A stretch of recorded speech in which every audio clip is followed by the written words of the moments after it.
it's never felt so right. And only you can take me there. No, I don't want you for the night, cause I don't want this life to share. Your temper is my love, my gravity. Connected to this soul beat, be part of me. Lead me astray. Got you in my system. Yeah, I've been waiting. Show me to your kingdom.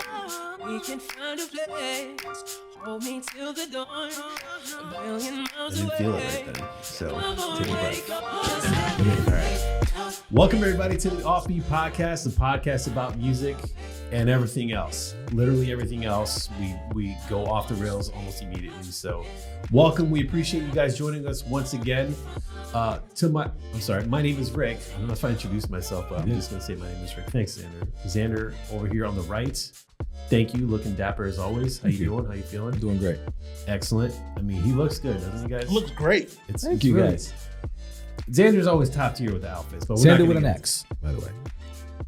Still in the introduction. I got to make sure that. Thank you. I almost forgot to include that. And to my left, Heyo. rocking New England's finest, repping Boston and the Patriots. You got to do it. Shannon O. What up? How we doing, brother? Fantastic. That beer's looking real good. Thanks. You know what, man? When the fall comes around, I feel like you got to go for girth.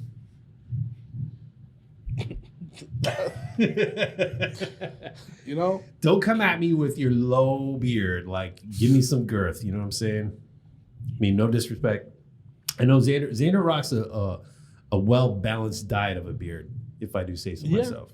Well balanced. It's never too much. It's never too little. It's just right. Yeah, exactly. Subtle. It's subtle. Yeah. I like it. I like it, man. I like it too. How do you determine, like, I like that jacket, I'm going to buy it? Like, so we were just speaking of margin and determining, like, oh, I'm going to take this trip to PR. Is there a cost analysis that you do when you decide, yes, I want this? Or is it just?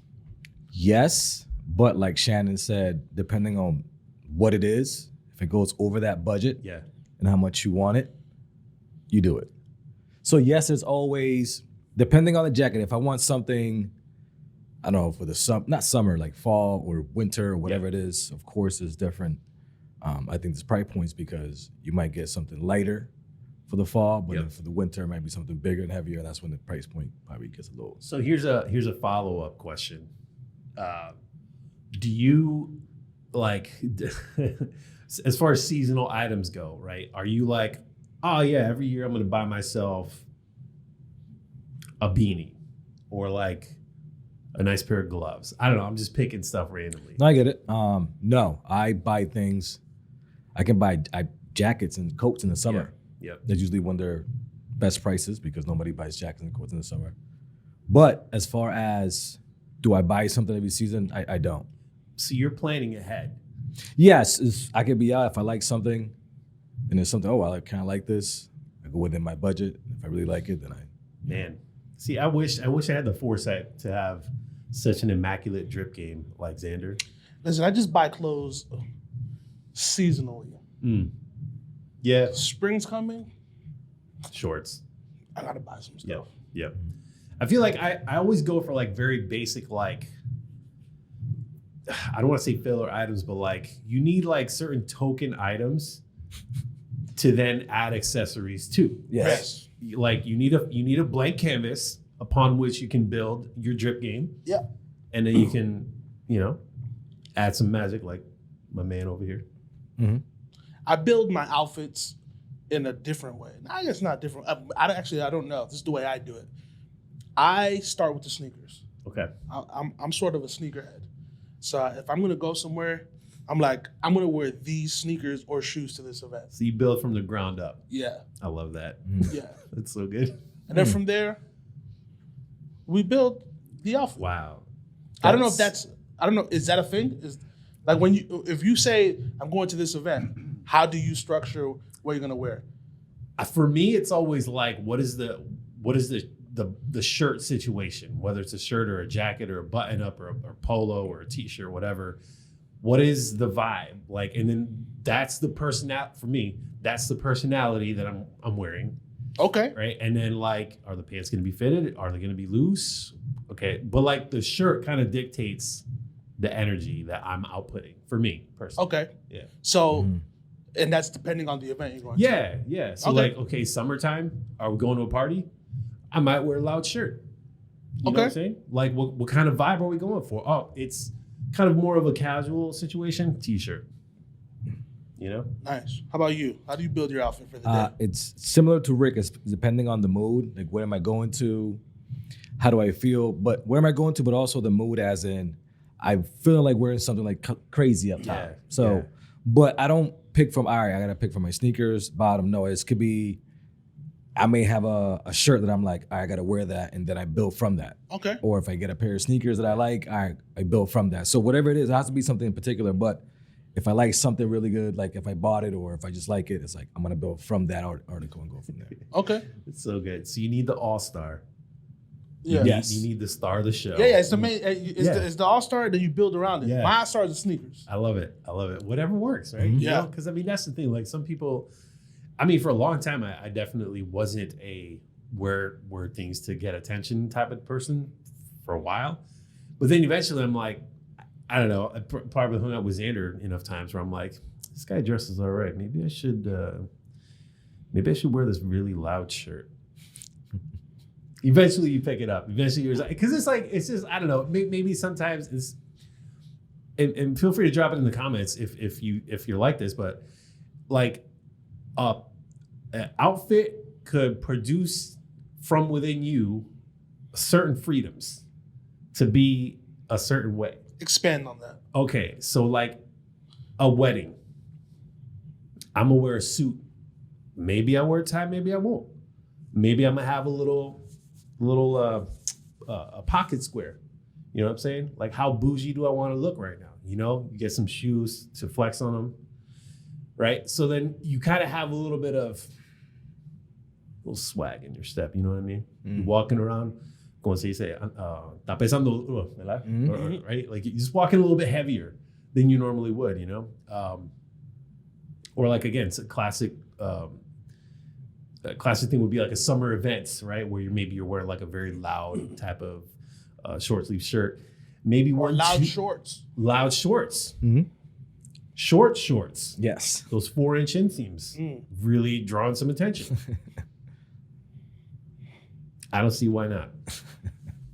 Yeah, it's always interesting. You live your life doing things your way. Like for example, I pick my outfits on sneakers. Mm-hmm. Everyone else does it on their own terms. Maybe I'm wrong. Maybe I'm right. Who determines that? Right. But it's always interesting but how do you do this? Yeah, like there's a great, I think you'll appreciate this, but I forget what episode it is. But there's an episode of Seinfeld where Jerry's talking about wearing a jacket and how it's very empowering in social environments to have a jacket because it's like this extra layer of comfort or like protection. It's hard to explain. Like me wearing a vest is so comforting just because it's like an extra little because just carry mad shit in here. My personal items. What are they? I don't know. You'll never find out. Mm-hmm. But they're in my pockets. It's just, I don't know, it feels nice. I think the best thing about having pockets is when it gets cold again and you're reaching for these vests and hoodies and you put it on and you find like a $20 bill from last season. Like, Ooh, that's the best. It's a good feeling. Treasures. Or you find like that one thing that you were looking for a while and you're like, here it is. I like that. It happens with coats, hoodies. That's it. And maybe a sports coat. Yep. You find that condom that you never used. I'm curious because Xander said he goes, I mean, if you see something, you buy it. But you're very frugal. And I appreciate that. What's the most expensive item you purchased that you can remember? Like a clothing, like a $100 sweater, whatever. Or as much as the most expensive that you can recall. I know for a fact it wasn't over 200. So put it that way. Maybe 160. And what was it? More than likely it was a jacket or a coat. Okay, well that's fair. Yeah. And just to be fair too and clear, I like a lot of stuff that's secondhand. The reason being is because it's hard to find something that, for example, it could be fad right now, it could be whatever, but I can like a jacket for 10 years ago that I couldn't get at that time. And when I look for it again, I find it, I'd rather get that than get something that just came out that is new. Yeah. So I like stuff that is older, but it still looks good today. Gotcha. So I'm not necessarily into getting exactly what's out now. I like things that I like. Vintage. Yeah. Like this coat right here, this is old. This is not new. This is old. And I got it online. It was from the UK. Somebody was selling it and I got it. But it was like, it's definitely like 10, 12 years old. You got to start using a UK accent when you use that sweater. Yeah, I think I should. Let's hear it. I think I might. Let's hear it. No, I don't have one. Let's try it. Let's try it. Now I'm put in the spot.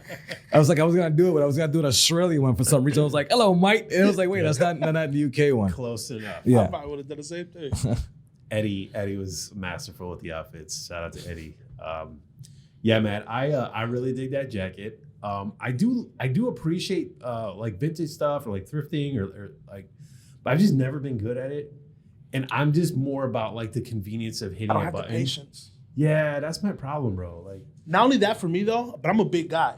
There is, out of all the bigness out there of big guys, maybe 10% of big guys dress well. So the overwhelming majority of clothes that would fit me that's thrifted. yeah. Yeah. no, I get it. And you said something that's very important that it takes patience. Like you said, some people just like, oh, I like this, I like that. To me, the whole part of doing this, that's what's fun. It's like, it's just like the sneaker story that I had, that you went to Paris and you talked to this person that told you in this boutique, this certain colorway, and you got there and all that stuff. So that's kind of the same thing when I buy something that I like. The fact, like this is the story. Second one to the UK, I got it, I paid for it, got here, I had to do certain things to it because it has some holes. So now I made it mine, so it's more than just, I went online, I saw it, I clicked, and it was here in my house a couple of weeks. So there's something to it. I don't mind digging through and finding something I like, because again, I like that, but I understand why people don't have the patience to do that.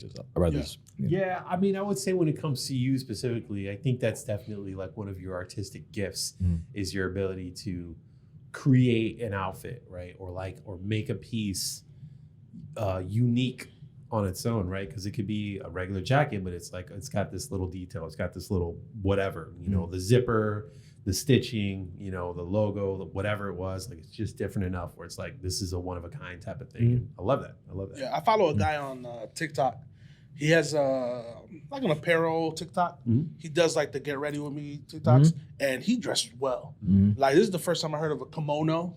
Yeah. Okay. And how he used it, and he did like a challenge with his wife, because his wife is like an influencer too, and they each had to pick each other like an outfit from the thrift, like not an outfit, but a piece for an outfit at the thrift store.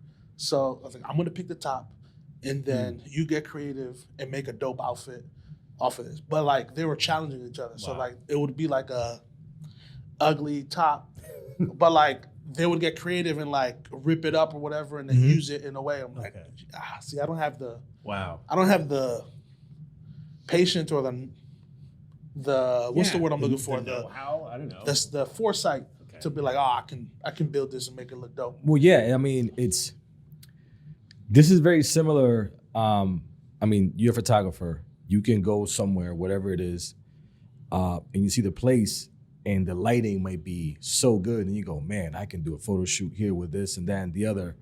And for us, it could be like nothing. We're in a place, and we don't really care. There's light, awesome. But you may see, again, the light, the area, the decoration. That's a great. So it's kind of, when it comes to clothing, it's once you see something, you'll be like, yo, that's an ugly sweater. But like you say, that person gonna be like, yeah, but I can cut it like this, put something here, stitch it this way, and then you put it on, you'd be like, whoa, I didn't see that coming. So, because I also follow this guy who just takes a bunch of sweaters, cuts them up, and then he makes one sweater out of different pieces. Wow. But they're great pieces, and you take a lot of skill because he sews them together himself. Oh my gosh. And then he resells them for like crazy amounts of money. Bet. But his biggest, so he takes, it goes around a Nike sweater. Okay. Because they got to make sure that the Nike sign is showing. So he cuts it up, and then he adds other ones and makes a Nike custom sweater. and he sells it for in crazy amounts of money. But that's what I'm saying, that creativity like that, you gotta have the patience for it, and you gotta see the foresight, like you said, to see something like that. The guy I'm talking about, I like it because he explains a lot of the decisions he makes.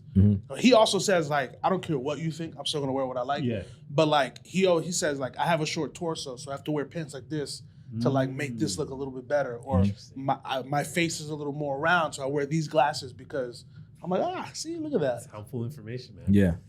I tell you what, of the things that I mean, because there's a lot of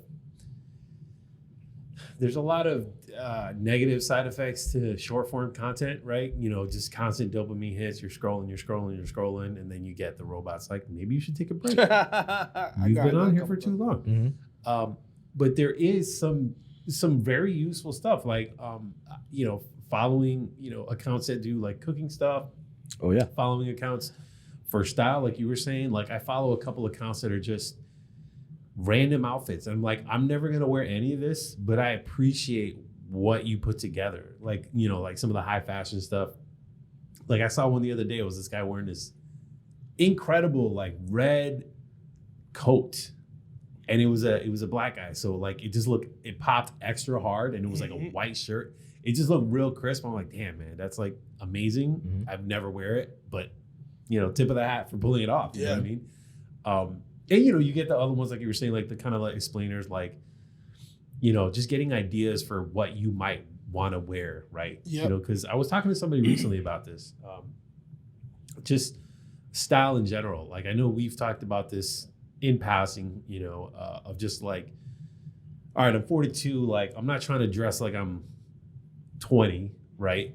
But I'm also not trying to dress like, you know, stereotypical dad fit. You know what I mean? We're like kind of out of touch, just like, well, we're done here, so just wear whatever. Like I'm, you know, I kind of care about what I look like, you know what I'm saying? So you were saying, Xander, about wearing pieces that are like timeless or like classic looks, right? They kind of just never go out of style, you know? So like trying to lean into that a little bit more so than trying to be like, this is trendy, let's wear what's trendy, you know?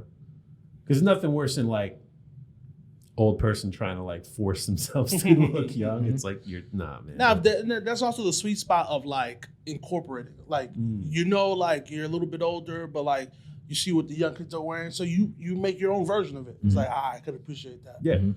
I'm still, there's a, I've been called a troll at heart.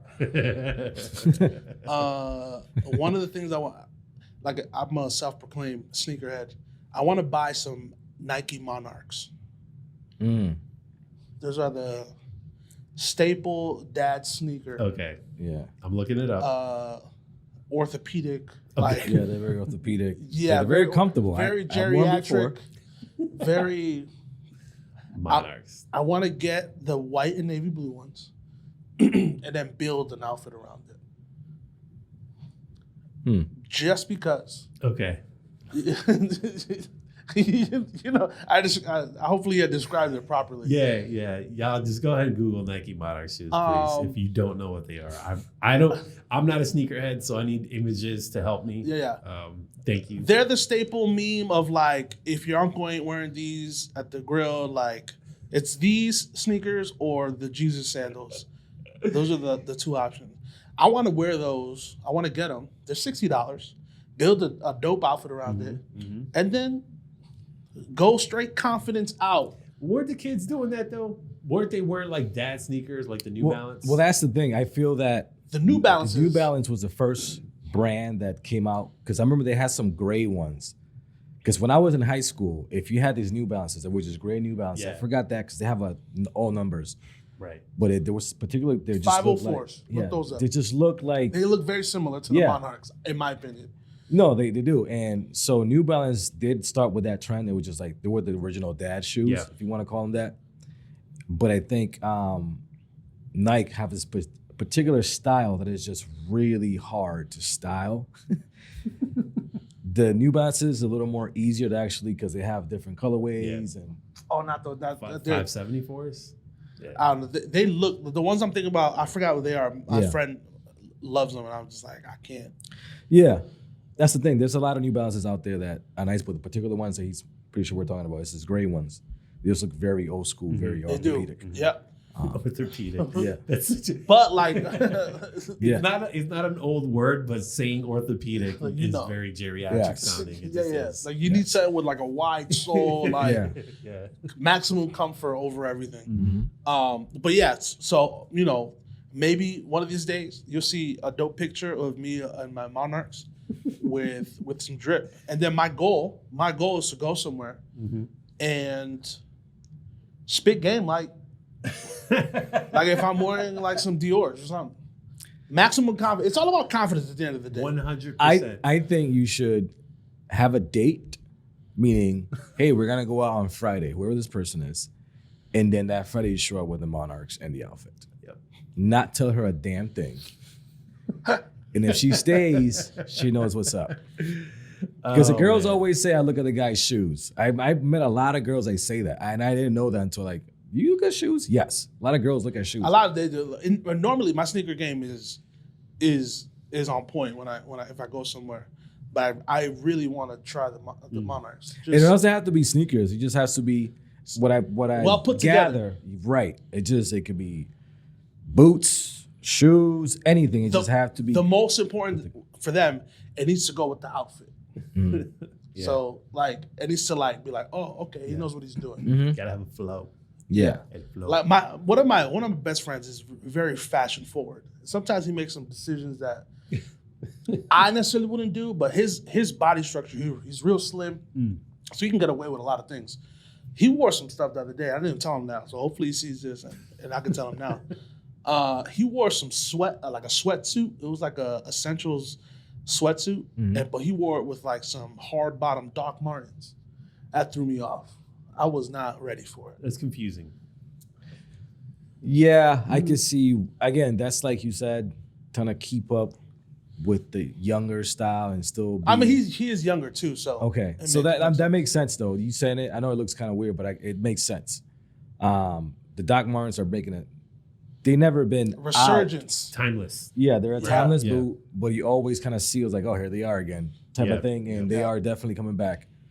So it's one of those shoes that you pretty much like Timberland. You wear whatever the hell you want to wear them with. So Do you have a favorite sneaker yes, all time? yes, What is it? is the Air Force. It could be Lows or highs? Lows, definitely. Oh man. The Air got 'em Force on right One, now. yes, but it could be. That's the thing. It could be the Air Force One, or it could be the Air Max One. So I like those Air two. Max a lot. ones. Okay. Yeah, the first Air Maxes. So those two right there are my favorite sneakers. How about you? You have I just want to real quick. Yes. So was it Mike Tomlin who got everybody on the Steelers the black Air Force ones? Yes. that's great. So He was like trolling the entire team or something. so do you like know the context behind their that? black Air Force? I understand the black Air Force ones are the give zero fucks shoe. So yeah, so the context of if you have black Air Force Ones, be careful with that guy. Yeah. Because he just might be whatever He's a you loose don't want to cannon. meet. It's Yeah. so funny, dude. So they're dangerous. If you have black Air Force Ones, especially beat up ones, you're a dangerous individual. Yeah. Yeah. You don't care about life. Yeah. You don't care about your future. You're You just care ready to about go. right now. Yeah. Oh man, I just think it's so good that he got everybody on the team a pair of black Air Force Ones. Yes. Shannon, to answer your question, no, I don't. I'm not a sneakerhead. I default to things that are very easy to match with other things. In fact, today when I was leaving the house, I remember Xander. This is years ago. He picked out a really nice pair of sneakers for me on eBay, the red ones. Mm. I have no idea what they're called. They're nice. They're very flashy. I'm like, I would never in my life buy a pair of red sneakers, but he's like, these are great. Here are the things you can wear with them. And again, this is like 7-8 years ago, whatever. And I put them on. I'm like, I should rock these today. And I put them back. You know, I'm like very straightforward, like neutral as possible. Mm-hmm. Like, what's the thing that I can go with the most amount of things? Like, I bought some Sperry's, some brown Sperry's. Just kind of goes with stuff. I appreciate it. I do. Like, I'm more of I unfortunately spend money on gadgets. That's my Achilles heel. Right. So, All right. I Yeah. love it. yep, pretty much, and snacks. The snacks are Yes. important. Man, speaking of snacks, So a couple of years ago, I went with a friend of mine to. We went to. Speaking of snacks, go ahead.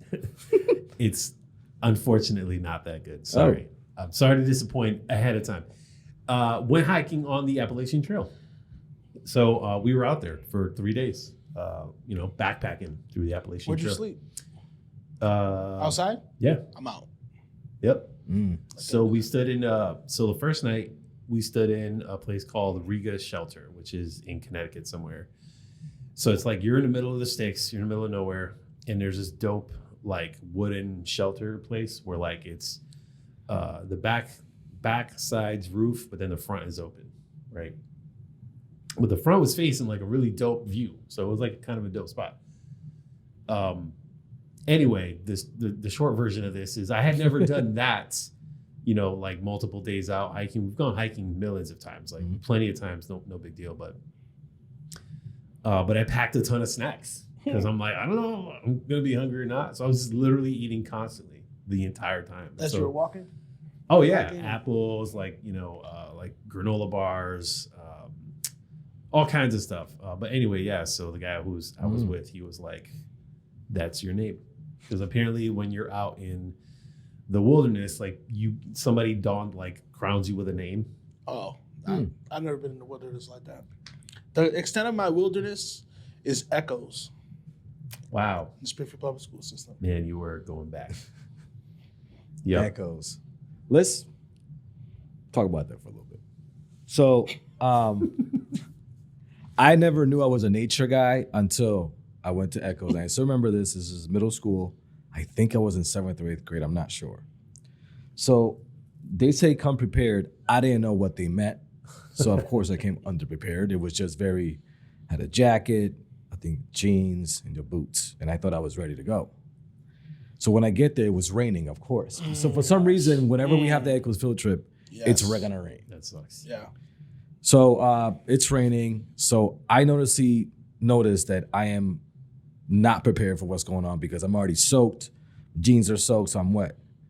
So what they do is they said, put these plastic, like just plastic bags over your shoes. So put them up, tie them up right over your shoes, make sure they cover. And we also had I forgot what I had. It was like a poncho that's made out of a plastic trash bag. You make your hands and that covers you. So I was pretty much plastic bagged out walking around Echoes, but I had the greatest time because they actually taught you a lot of things. They taught you how to make a fire. They taught you how to, survival just in case, how to get water, like all this stuff. Because the little thing it's like I don't want to call it a Boy Scout, but it's very similar to what they do. It's like a survival nature thing. Yeah, so, and I guess Forest Park has a nice really trail for that. So, but I haven't been there ever since. But I feel that I'm not sure if that's happening anymore, that still needs to happen. And kids need to know how to, when shit gets real, hey, you should know this is about what to do, just in case, blah, blah. So they definitely break it down. And I'm pretty sure they still have those bag lunches that are disgusting. Yes, I'll tell you this. My experience with Echoes. I think you went to Echoes like 5th, 6th, 7th grade. I think 3. And each year it was a little bit more that they put you through. So I actually went in 7th grade. I think that was the last year that I think you didn't do it in 8th grade. When I went, I stayed back in 7th grade. So I actually went twice. So the first time I went, it was raining. They tell you about the bag stuff. Yep. Whatever. I don't remember the first one as much. I remember the back specifically for this reason. So the next year I stayed back. I did the Echoes again. And that's when I realized that I did the bag thing wrong. So now the second time that we're going, it's snowing. It's a snowstorm. I'm talking about a late 90s snowstorm, which nowadays they would cancel school for it. Yeah. So there was like inches. So of course, Echoes is on still. And that's when I realized that they told me to take your shoe off, put the plastic bag around your foot, and then put your whole foot with the bag in the shoe. So that if moisture got through the sneaker or the boot, the bag would help eliminate that. At least your feet are dry. Your feet are dry. Two things. I actually ended up getting lost in my 7th grade class, and we got back late because there was like 4 of us. Yeah. And I was like, all right, guys, we got to get back. I don't know where we are. Are the 4 of you were out and with a map and a compass? No. Okay. So we were just in the middle of Forest Park, and we had just fallen behind because we were just goofing around, whatever. And I'm like, all right, guys, we're really like in the middle of this park. I was like, all right. So the hood in me kicked in. I'm like, I just got to find a street. Wherever, at least I know where I'm at. So I was like, let's just walk up. So if we hear cars, so we ended up like in like Dickinson Street, like Long Meadow. Oh my God. So I was like, I kind of knew where I was, but I'm like, I think Springfield's this way. Yeah. So we ended up walking up around the park. Wow. Walking in, I was like, way. and like we caught up to the class. I don't think anyone knew we were missing. Wow. Because we just got back into the, like nothing happened. It was, oh, That's a hell of an experience. But to say this, I do agree it would be nice for kids nowadays to do that because to get them out and learn some things. But I don't remember. Be outside in general. I don't remember a lick of putting on a fire. I don't remember that. The extent of knowledge that I remember from Echoes is the bag trick, which I use sometimes if I'm going to go shovel, and the way they taught me how to go down a steep hill, which is sideways. That's what I remember. That I don't go straight down, you'll slip. Go sideways. I never had any of that, man. I never. Unfortunately, I went to school in Holyoke, and I don't remember doesn't have any of that, dude.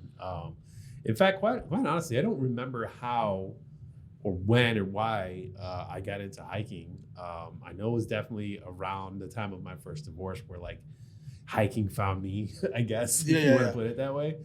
And boy, it was therapeutic, man. It really was. That's great. Countless hikes. My gosh, countless hikes. It's wonderful, man. I mean, I think beyond just like being out there in nature, it definitely kind of helps with the unplugging thing. I think, and I'll speak for myself, like it's really easy to forget to unplug, forget to like put everything down and just like be alone with your thoughts. You know what I mean? Like just be out there and just kind of take it all in, because the world is just sucking you in constantly, you know, like distractions nonstop. When it comes to hiking, I'm not a huge fan. I've done it. I've gone on a couple hiking dates. Okay. Have you guys done that? I mean, no, I haven't. I mean, my wife doesn't count, does it? Like we go on hikes. I'm talking about like you first, exactly, just like first couple hangouts. Nope. No, I mean, the reason why I haven't is because I just find hiking to be personal. Yeah. So for me to go on a date, the girl has to really trust me. One, I don't want to think like a psycho. It's just like we're literally alone. Okay, Jeffrey. Yeah, we're literally alone. And it's just like, yo, this, because I remember once, and I think I told you about this before. I was at work, and a coworker, just happened to be a female, we were cool. She was like, I would like to go hiking. Because at that time I was posting my picture when we were going with the guys. It was like, oh, you go hiking? I was like, yeah, I love hiking. That was around this time when, like, just like Rick, hiking found me, and I got super into it. And just like anything, when I get super into something, I'm the guy that gets the gear for it. So every time we were hiking, I was like, dude, where are you going? And we were just going to Mount Tom. It was like, but we were always prepared for the worst. Every time. I mean, our bags were packed with things. We had the pants, the jacket, everything. So anyways, so I'm like, we go. So we go, and, you know, we meet each other. We're at Mount Tom. We start hiking. But it was like a platonic hike. But at the same time, I'm like, this just, something in my mind's overthinking, like I usually do. Because it really was just that. It was a good hike, but I'm like, man, I'm alone with this girl here. It's a little different than being alone in a public area than being alone up top, just you and nature. So I don't know. It's just to me to take somebody hiking, I gotta feel like I'm really good with you, not So just a date. that's like another level. Yeah, that's like we're on our 6th, personal. 7th date. Sure, let's go Okay. hiking now. Well, that's We've interesting. been talking for a while, but not like I just met you. It's a month going on. Like the first month, you want to go hiking? I'm like, Okay, that's interesting. I mean, have you ever met somebody who's like, hey, let's go hiking, and they said yes? I don't. When that hiking that you're talking about, was that recent or you knew the person for a while when you went hiking with that person? I think I kind of knew the person, just in passing. Yeah. Not like anything. Well, can we quantify this? Because I'm gonna hike through Forest Park on this paved trail, and then I'm gonna go up this mountain. Let's say Mount Tom. Okay. Let's say put it Mount Tom to be everybody knows Mount Tom. Okay, perfect. Mount Tom hike. So you meet somebody. Let's just say a dating app, which I learned a lot. Through that little conversation that Mary, your wife, spoke about. I didn't know about a lot of all that stuff. Bumble. Yeah, that was interesting. So anyway, let's say you meet somebody at Bumble and blah blah, you match. Hey, what's up? Not much. Hey, what would you like to do? Would you like to go hiking? In that scenario, I wouldn't do that scenario. That's what I'm. Rip like that. Yeah. So, all right. So let's say you had a first date. It went well. The second day is she invites you. Would like to go hiking. Would you go with her? This is the second date. The first date went okay. It's hard to say. For me, I guess it would depend on what the vibe was on the first date. So I don't know. So you're worried about the vibe. I'm obviously we don't have a female here. I'm not a female, but I'm just thinking in my mind, I'm thinking the first thing that's going through their mind is, I don't know you. My safety right now is, I don't trust you enough to be alone in a place with you for hours and nobody knows anything. So in my experience in dating, really, I think you might be putting too much thought into that section, because that's never come into like my thought process. I mean, the fact that like to make sure that she trusts me, like, it's not like I get the concern. I do, because unfortunately there's a lot of douchebags in the world, right? Who take advantage, which obviously. But then there's also, like, in my mind, I'm thinking there's plenty of females who are like way into hiking and way into outdoor stuff. Right? So like they might lead with that, right? Like one of the things on the profile could be love the outdoors, enjoy hiking, canoeing, right? So it's like you get these clues that are like, all right, well, this is an easy in, right? Oh, we have this in common where we could just go do this and it's not a big deal, right? Used to being out there in the middle of nowhere, just huffing and puffing, going up the mountain and like, oh my God, look at this view. But I also totally respect that take of vulnerability, if you will. Oh yeah, right? I 100%. Yeah, I 100% understand your your desire to make sure that they feel safe. That's important. Yeah.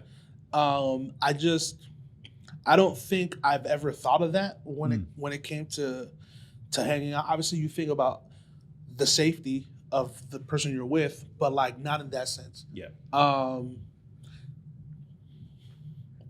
mean, honestly, a first date, I'd be down to do a lot of things. Like, go on.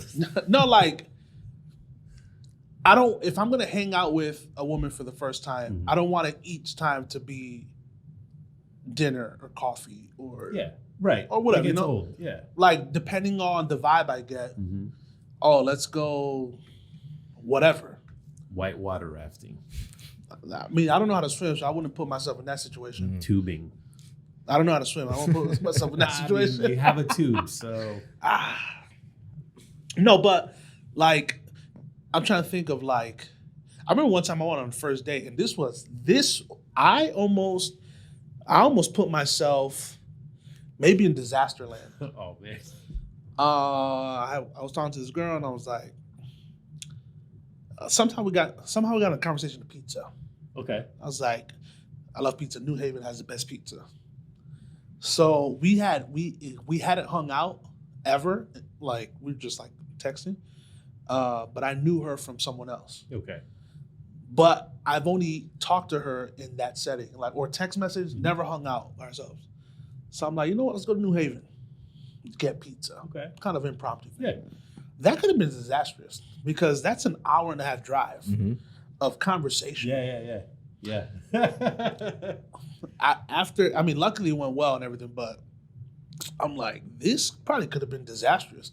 Imagine you pick up this woman that you're the first hangout, and you realize in the first 15 minutes of conversation that the conversation's a dud. Like you just get the one-word responses. Yeah, it's kind of just like, this is whatever the reason is. You just feel it's kind of off. Luckily, it worked out. It wasn't awkward. It was a good time, but still. Speaking of pizza, so I have a random New York story, and then we'll take a break. Happened to be in New York. This is a couple years ago. Just putting that out there. A couple years ago. New York pizza, dime a dozen, right? You know, there's a bunch of places saying best pizza, whatever. But it's hard to find a better pizza than pizza at 4 a.m. in the morning in the streets of New York. Hot and fresh for $1. Are you intoxicated? Nope. Cause that plays a big difference. I was under the influence of some smoky smokes. And so I think that might have changed your... But also 4 a.m., like they just made this pizza and it was $1, bro. I think considering the circumstances, I think it's a win. Yeah. You're saying otherwise it's trash? Yes. Big, heavy on the circumstances. Let's put it into perspective like here. Like if you go out somewhere and it's late, what's going to be good at 1 a.m. or 2 a.m. is Taco Bell. Okay. Fair enough. I will give you that. I was just giving it a +1 or 2 based on the fact that it was NYC. I will say this, though. That pizza was probably a lot better than pizza around here in general. Yeah, because the one thing I do like is that they have a good amount of places that do that. Yep. But I feel like the ingredients, the toppings are just very low class. It's a pizza that we did. And we had, it's available. You should be glad that we're open for you right now to deliver this hot and fresh. Excuse me. There was a place back in the day, back in my heyday of being in downtown Springfield on Fridays and Saturday nights. They used to sell pizza right next to what used to be Fat Cats. Remember that spot? You're not talking about Paramount Pizza, are you? No, Paramount Pizza was down the street. Okay. There was another hole in the wall. Okay. So pizza, that was good because you get out. But the go-to spot back in the day, I don't know if they're still there, was the Hot Dog Man. You get out of Fat Cats, get a hot dog or a little grinder. Oh man, that was a good night. I don't know what it is about post club food, but it always hits so different. It's just like I need this to survive right now. Yes, I remember it was sometime early 2000s, and I was waiting in line to get into Fat Cats, and the hot dog guy was open. Let me get one of those before I went in. A pregame. Let me get a pregame hot dog to soak up all this nonsense. Yeah, absolutely. I used to frequent. I used to plan for the night, but let me have this cash here, this hot dog cash. Yeah, that's a boss move. Because those hot dogs used to hit. Hey. Anyway, let's not get into hot dog chatter. We're gonna go ahead and take a break right here. We'll be right back. Stay tuned, you guys. Keep it locked. Thanks so much. Hey.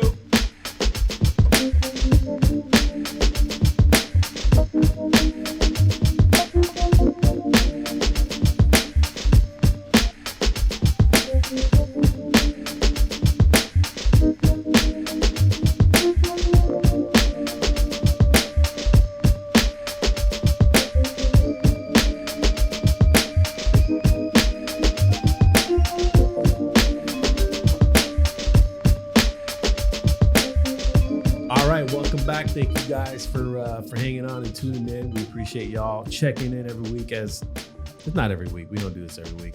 Every other week, y'all. You know what I'm saying? Here's our friendly reminder. Again, of course, if you haven't already, go ahead and hit that subscribe button.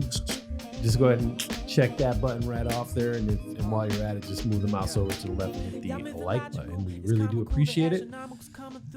Drop a comment if you haven't, let us know how you're feeling, how you're doing. Let us know your thoughts. Let us know you're alive. Just say what's up, We're just out here, a couple of Massachusetts gentlemen out here. The Massholes. I mean, you see what Shannon's wearing. Count it.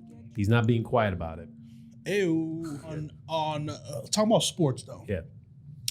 The Redeem Team documentary came out. Did you get a chance to partake in that? Unfortunately not. I did see some polls. I don't know if it was you. You posted a poll recently? No. I saw somebody post a poll about like Dream Team versus the Redeem Team, right? And they were saying like basically anybody who voted for the Redeem Team wasn't around for Michael, which that's all I'm gonna say. I agree. Okay. I wasn't around for Michael. And maybe I'm a little biased because I just saw this documentary. But the Redeem Team was nice. In the fact that, and this could still be true for the Dream Team, the Redeem Team had a lot of prime athletes that could score the ball a lot better than fair enough people on the Redeem Team. As an avid Michael Jordan fan, what are your thoughts on that comment that versus at the time the competition against the Dream Team was very minute. It was terrible. There was no competition. They used to blow guys out. I believe the average was like 50 points.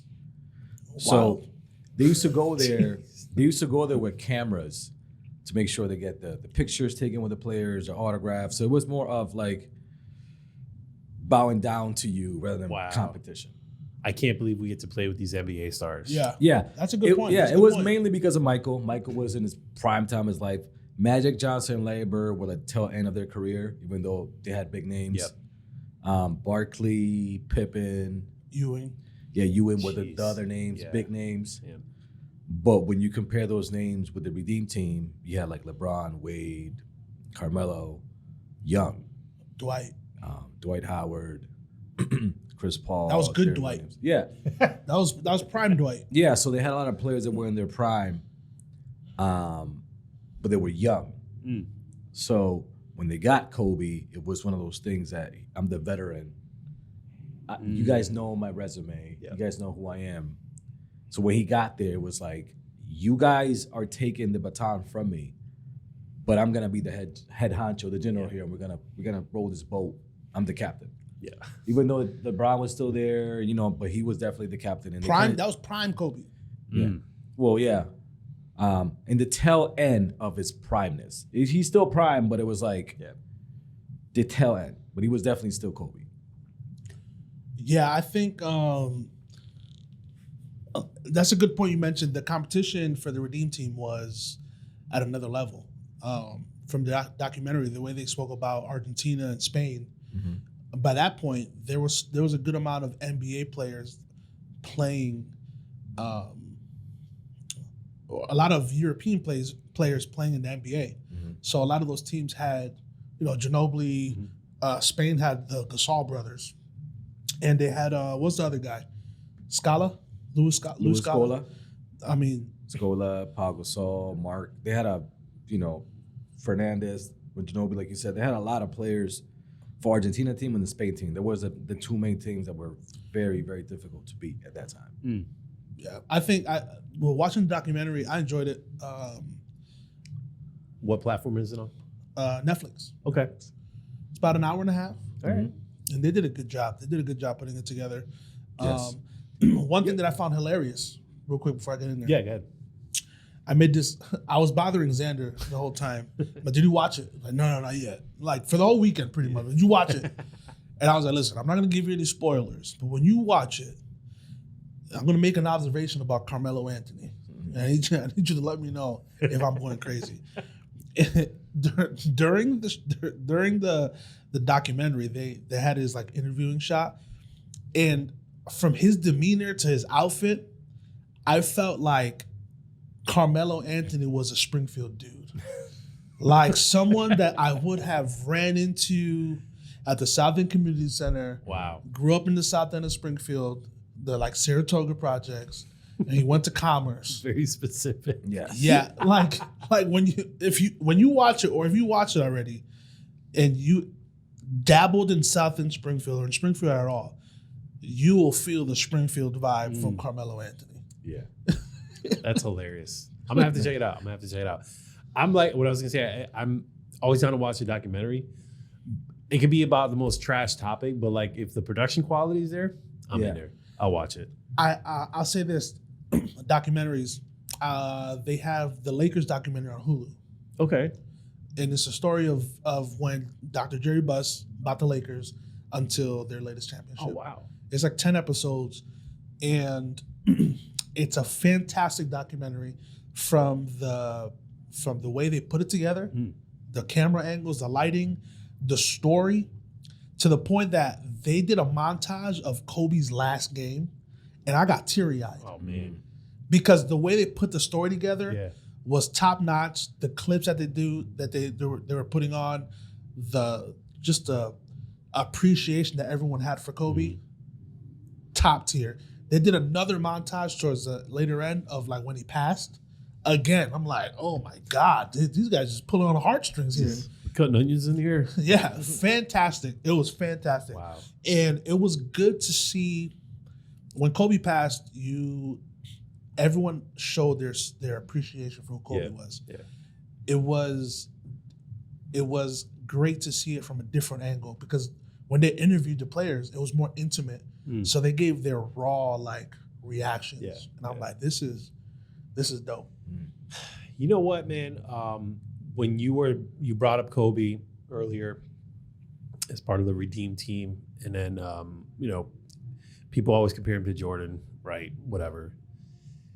The one, as a person who's like on the outside, like I wouldn't say like I'm like connected to like basketball culture, but like I can appreciate it from afar.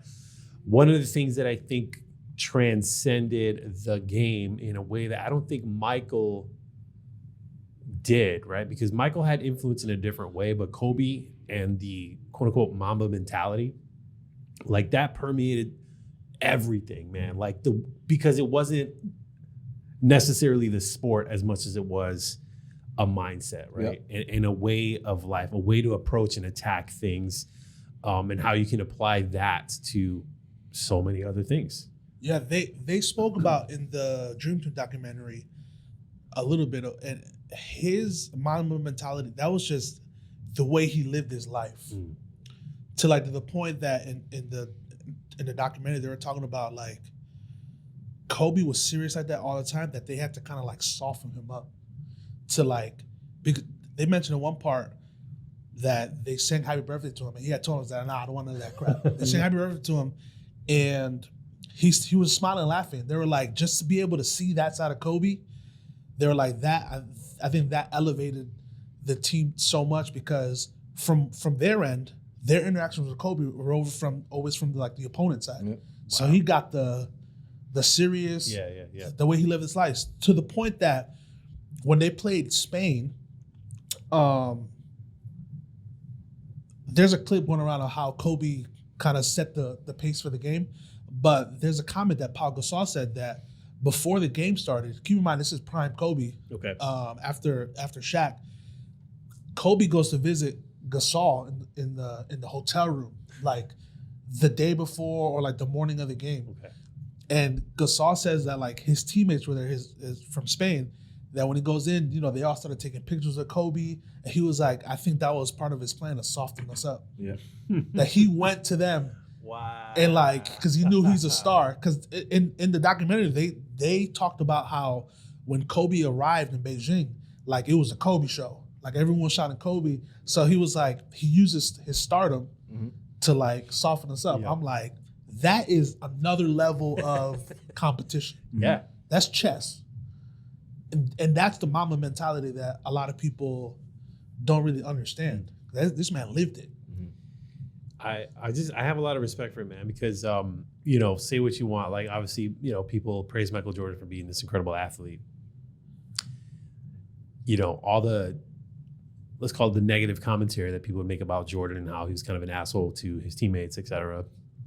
You can speak obviously more on this, Xander. But as far as I know, that's not the case at all with Kobe. Kind of universally loved.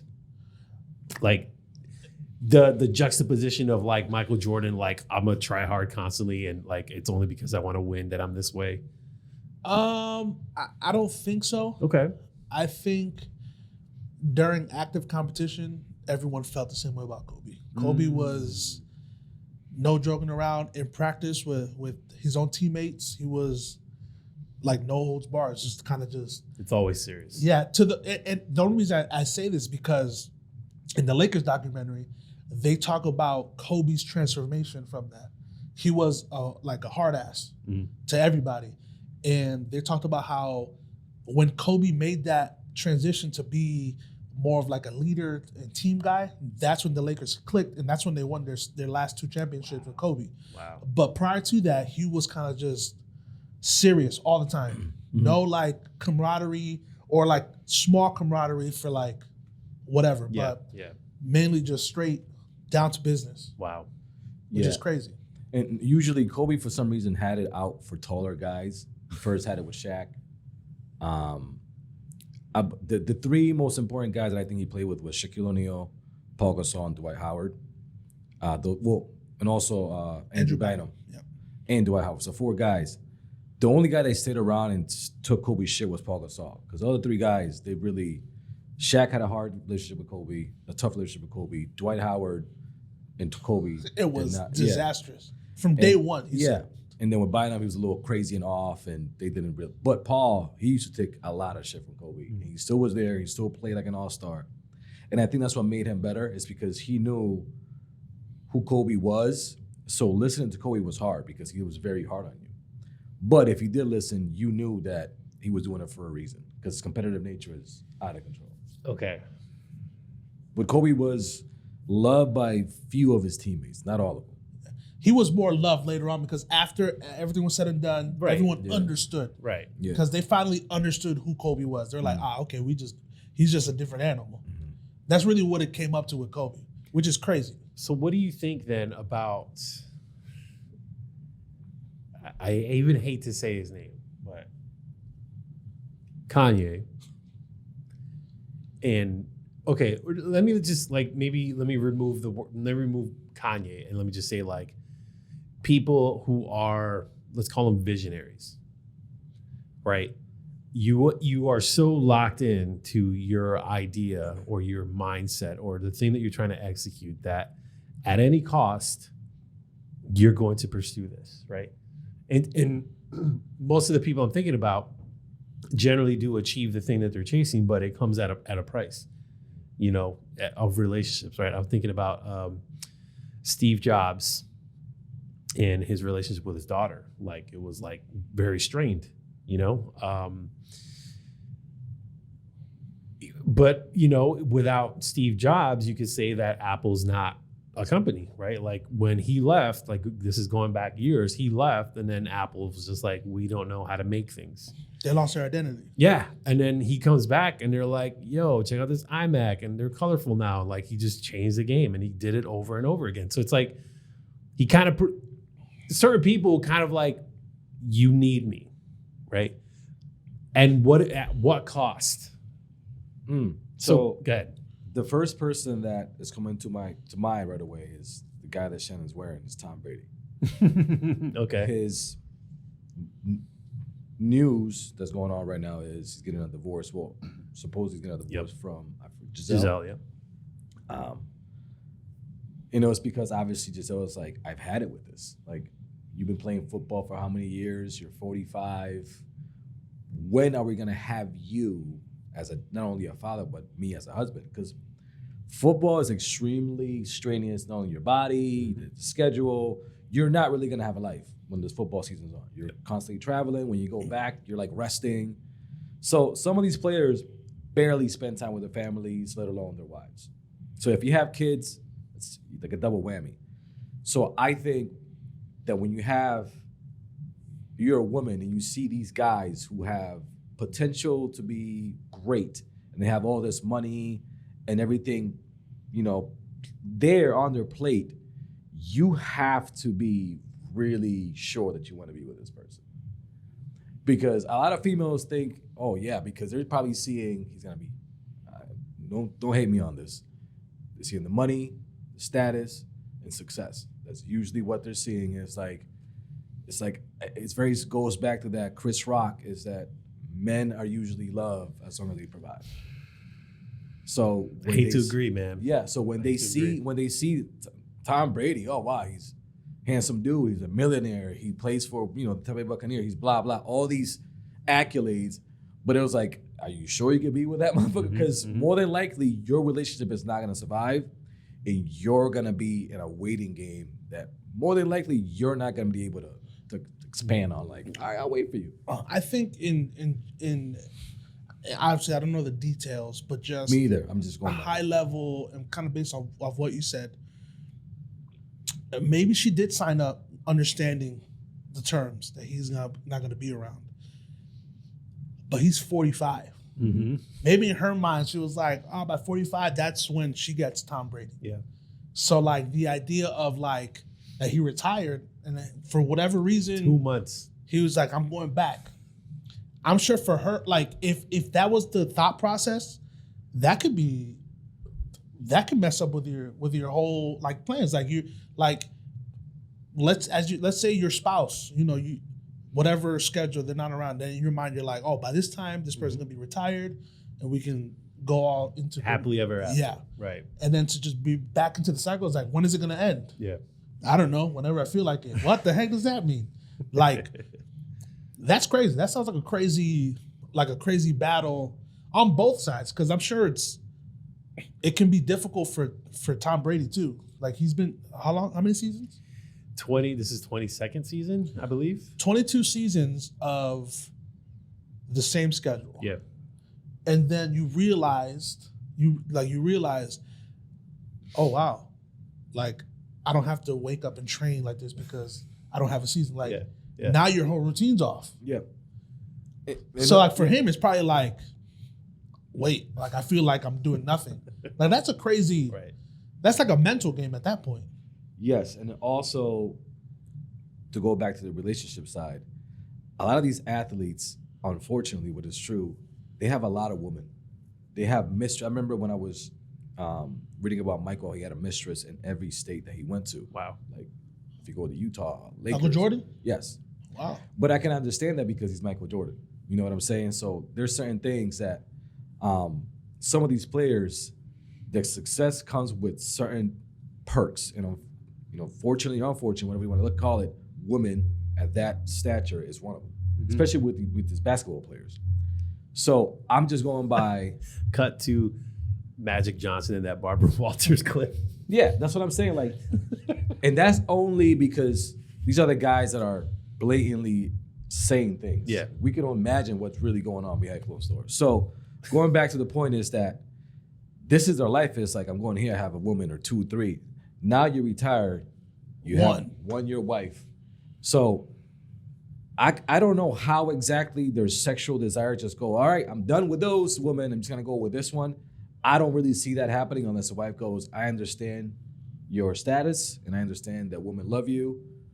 Let's have an open marriage or whatever it is. Because I don't see it, me personally, maybe I'm completely wrong, or else they know how to hide it well. I don't see how a marriage with a superstar, with the Tom Brady stature of Michael Jordan, knowing that they get women all over the place, you can have a healthy and functional relationship. Man. I just don't see It's it. too much. Unless you are, again, you're willing to accept an open marriage or relationship. Sure, look at Tristan Thompson. That boy, every other week getting caught with another woman. And that's what I'm saying. Like It's him, crazy. and that's a perfect example. Like, And he's Tristan Thompson. He's not even like a top tier player. right. Right. So Right. it gets to the point where you have to realize, this is just my opinion, that if the female you're gonna be with, she has to be open for you to be this way. Because a lot of these dudes, they try to be, I'm sorry, I'm not gonna do this again. Bullshit. You're just sorry because you got caught. That's all there is to it. But just like Tristan Thompson, right when he said sorry, he went right back to the streets. So got caught each time. Yeah, so it's like, man, just live your life. That's who you are. Stop trying to hide behind, oh, I'm not this type of guy. Yes, you are. We all know who you are. So I think it's really hard. I mean, context is everything, right? So like we're normies. We are not superstar athletes, right? So like I can't put myself in the mindset of a person like Tom Brady or Michael Jordan or Kobe or whatever, and live a life through that lens, right? Because like the normal rules no longer apply to you, right? Because everything around you is at a 1,000 level, 1,000, whatever. And so when we think about Tom Brady retiring, and okay, Tom Brady, thank you so much for your years of service. Now go home and be a family man. That's it, right? So now, all these years of me being this rock star icon, I'm on this platform every Sunday, and people basically worship me. Look at all these awards that I've just crushed, right? And now you're just a dad and a husband. And I'm not saying that those things are inferior in any way, but like, you are not celebrated It's a different by lifestyle. the entire world. It's just you and your family, right? And so you get, this guy retires, he gets 2 months of this, and he's like, I can't do it. I gotta go back. And to your point about like the relationship stuff, like that's a point. I mean, I guess personally speaking, when it comes to Tom Brady, I don't necessarily think of Tom Brady, the womanizer. I'm not saying he is or isn't. It's entirely possible that he might just be very good at being low key about it. Who knows? Listen, the way Tom Brady be talking trash,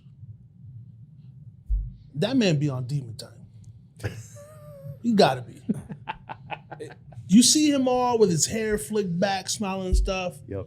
But when you hear him talking trash, you're like, oh, this man got it in him. Uh-huh. So I wouldn't be surprised, man. I It's wouldn't true. be surprised if he out in these streets. yeah, and also it's like these players have like there's white privilege, they have athlete privilege.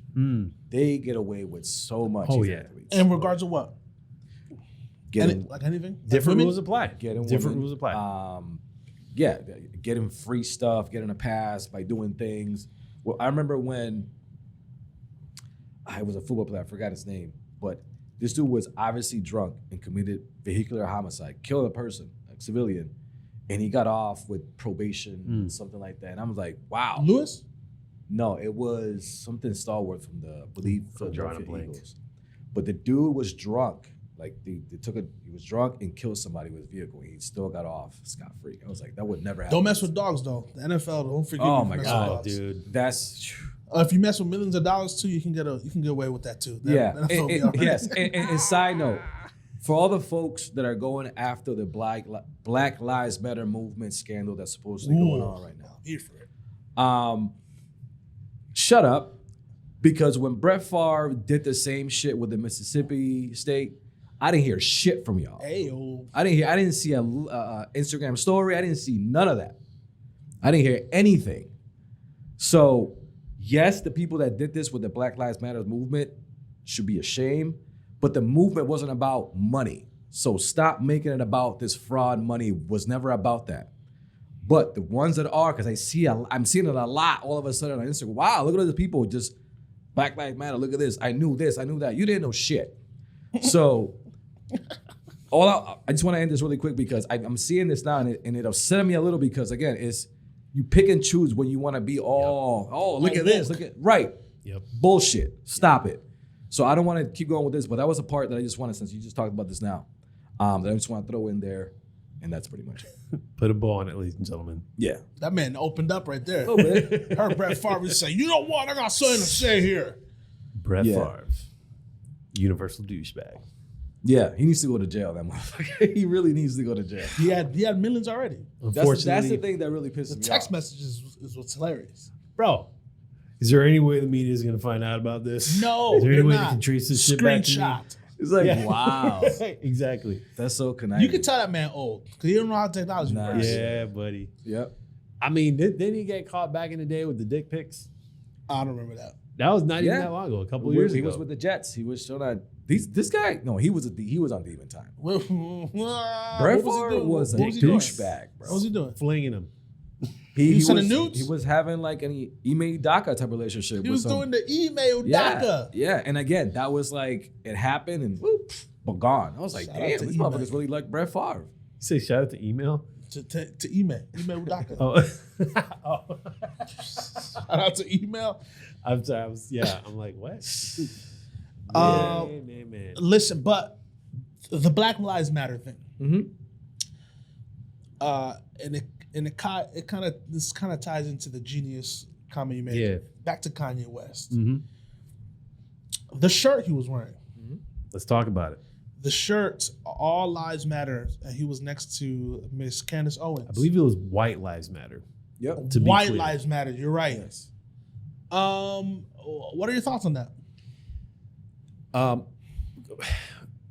Right off the jump, right? You get two black people wearing a White Lives Matter t-shirt. If that isn't the most obvious bait type of like, let me just light the internet on fire real quick by putting on some shit. And you can say whatever you want about the reasons why you did or didn't do a thing or what you believe in. Knock yourself out. But these people have a platform. They know that they're under the microscope constantly, and anything they do, you get the Kanye stands out there. When there's I think it's called West Sub Ever, which is the Kanye subreddit, and there was people commenting like, we lost you guys. Like basically people were just like, we're done here. You know what I mean? Like, cause like, how do you come out of there straight faced with a comment like that? And again, I'm not trying to debate right or wrong here. I'm just looking at the data. Mm-hmm. There's no way that's like I'm going to support. He's just basically being anti whatever the movement is, just for the sake of being like a contrarian. Period. So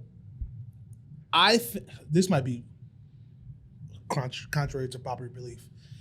I'll preface it by saying, I'm not gonna preface it. I'm gonna say this. Say it. I think Kanye West is a genius. Genius in the sense of he felt whatever he feels about the Black Lives Matter organization. He knows the influence that he has. He knows whatever he says is going to end up in the tabloids. Mm-hmm. I think he's pulling this out of the Kardashian playbook. I'm going to give a hot take. I'm going to do whatever. Because from this, I'll be able to garner whatever it is I want over here, whether it's sales, clicks, whatever. It's just attention. And I'm going to get my message across. Because obviously, I don't believe, and this is where a lot of people think, I don't believe that he believes in that statement. Doesn't give a shit. I think he's a genius because I think he understands his platform, understands how people will flock to what he says, and I think he'll be able to flip that regardless of the situation. He just doesn't care about what people say, which is a wild way to go about it. But at the end of the day, he's a troll. He's going to do what he wants. What are your thoughts? Well, you got something to say? It's related because it happened like a day or two after. I don't know if you saw this tweet that he posted. Go ahead. I didn't see that one. Let me just read it. Go ahead. Just give you a little context. Preface with Kanye was off Twitter because he was banned from Twitter. Elon Musk buys Twitter. Elon Musk lets him back in. First or second tweet, Kanye. I'm a bit sleepy tonight, but when I wake up, I'm going on DEFCON 3 on Jewish people. The funny thing is, I actually can't be anti-Semitic because black people are actually Jew also. You guys have toyed with me and tried to blackball anyone who opposes your agenda. End tweet.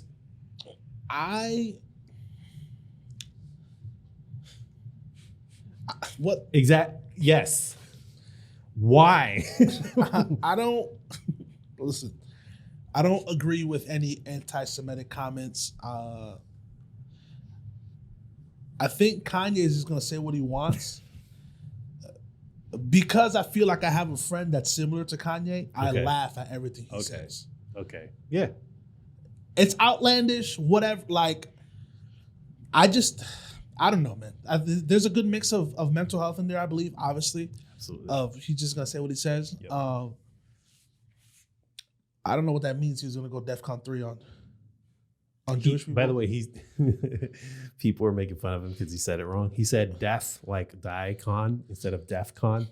And so then people started hitting him with the charcuterie board, bone apple tea, like just the different incorrect spelling. I think he has his own convictions, obviously. But I also think he understands his platform, and he understands that what moves the needle on things that happen in society are the extremists. Like, yeah, I think in general, I would agree that we're not extremists for the most part.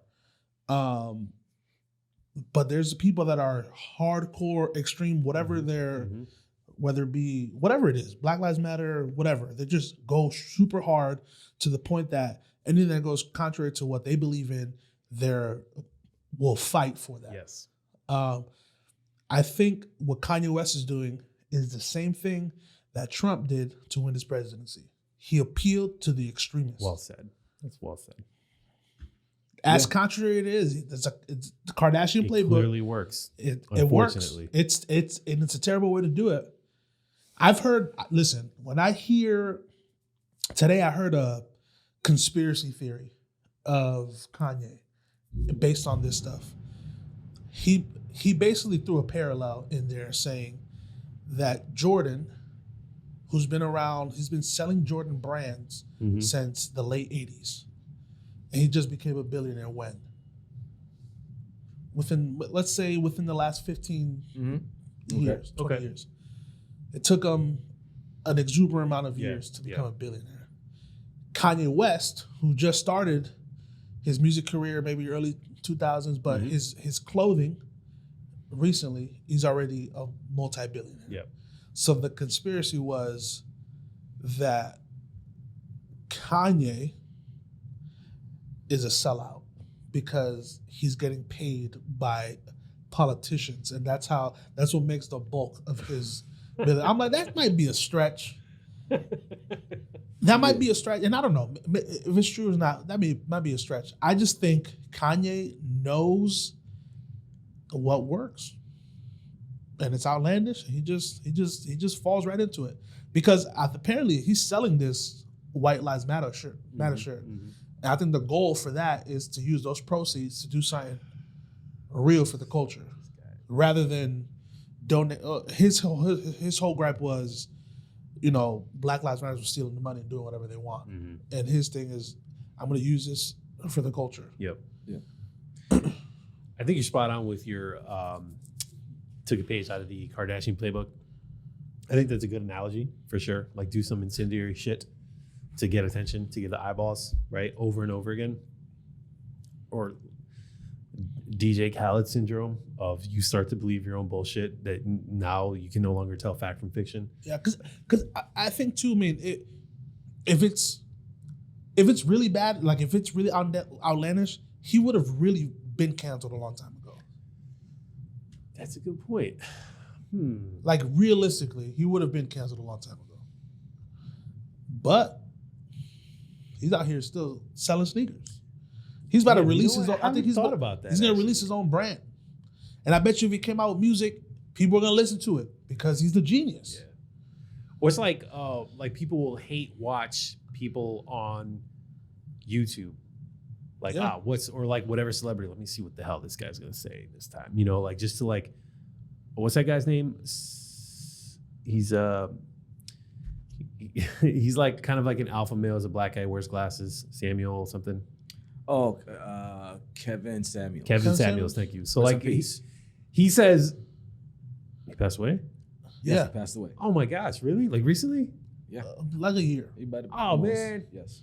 Man, R.I.P. Dude, I did not know that. I did not know that. R.I.P. But he would say some incendiary shit about women to women, and again, so you'd have females kind of hate watching that just to be like, what's this guy gonna say this week? You know what I mean? Like, I'm not a fan. I'm like an anti-fan, but I'm still like curious. Kanye knows if he releases a tweet right now, it's gonna go viral. Yeah.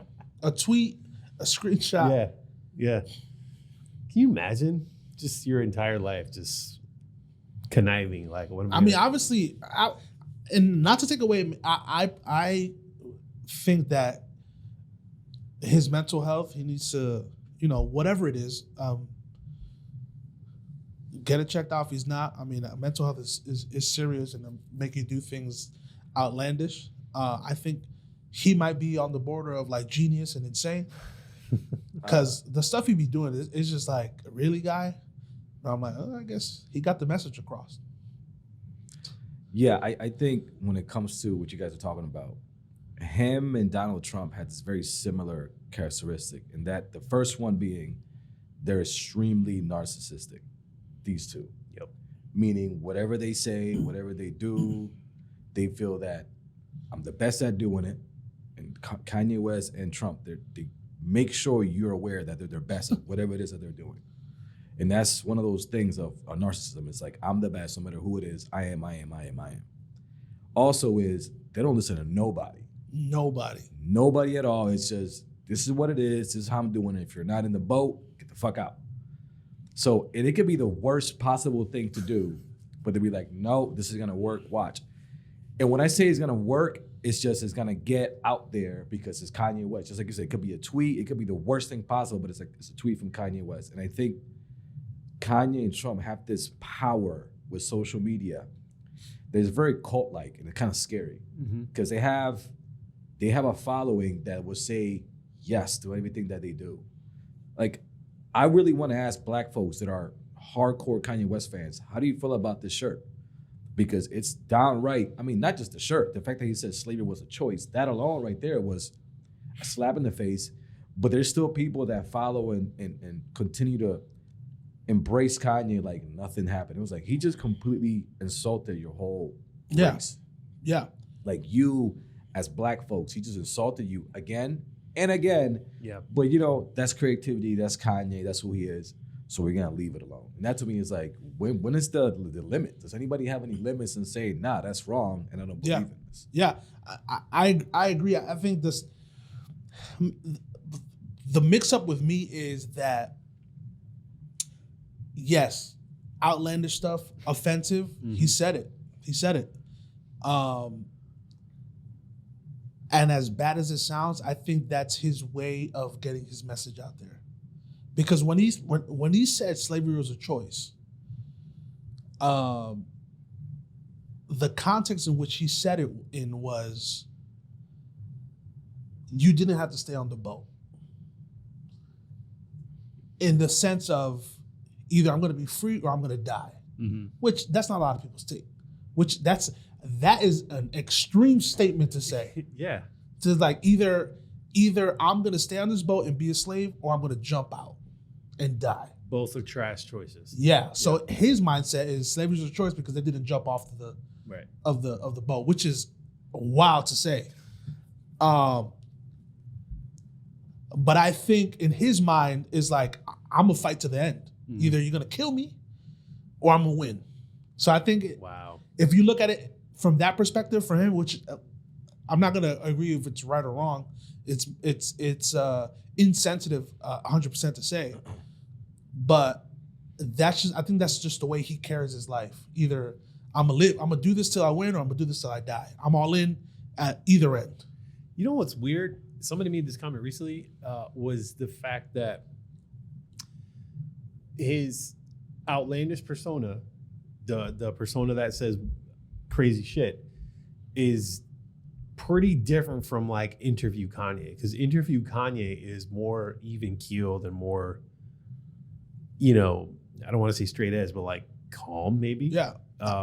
Current Kanye, not former Kanye. Former Kanye's interviews were a little crazy, but and so it gives a little bit more credence to your take on, I know what gets the people going, so I'm going to just say it and then hopefully refine the thought later on. I don't know, whatever. It doesn't make any sense to me. I think in the day and age that we live in, where information travels as quickly as it does, the megaphone, the classic telephone game where you say something and it gets repeated, like that shit is like, oh, that's full effect. It's crazy now. Like, yeah, it's out of control, man. The internet, like, I still think Kanye needs a lot of help. I mean, there's a video clip of when he was wearing that shirt. They were doing like a concert or whatever. They were singing, and I noticed I like looking at the details of like what's going on in the video. As he was moving around, he had a guy following him with an iPhone recording him.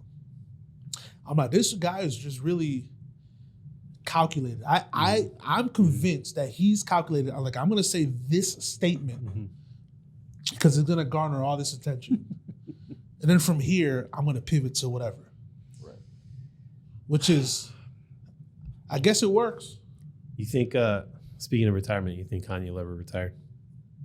What does retire mean? Okay, so like for me, when I look at Jay-Z, Jay-Z's kind of like, I'm not gonna call him retired, but like he's like executive level now. Like he's kind of like behind the scenes. He's not loud like Kanye is, you know what I mean? So like, I mean, maybe a little bit of that's the personality stuff. Like I think of Elon Musk, same thing. Like I used to really like Elon Musk before he started thinking he knows everything about everything, right? And so now it's like, say less. Right? Like maybe don't share your comments about everything. Hot takes don't need to be shared with the world constantly. But it would just be nice to not say Kanye in the same context that we've been saying Kanye for all these years. I think it's getting old. I think we're close. We're seeing what Kanye is going to be at his retirement state now than what it was 15 years ago. Because he's releasing less music, he's focusing more on his brand, really, because he's expanding that. I think before Donda, what was his album before that? Was it Jesus is King? I think so. And before that was what? Life of Pablo? I believe so. That sounds right. How many years was that in between all that? 5 or 6, ballpark. I just think he's gonna. I think he's more just winding down to building his empire and kind of just. And if we get an album every once in a while, if it feels creative, man. Well, moratorium on Kanye until further notice, hopefully, unless he says some other incendiary shit, which just like New England, just wait a couple minutes, it'll change. But yeah, that's probably going to wrap it up for this episode. Thank you guys, as always, for tuning in. We always appreciate y'all. Xander, any closing thoughts for the people at home? Stay tuned. We're planning an event. Don't want to say much, but coming soon. Just stay tuned for the event. An event. I love the vagaries. Yep, it's going to be amazing, though. It's going to be. We have talked about it. He's not making it up. It is true. I will vet his comment. Shannon, any special events coming up?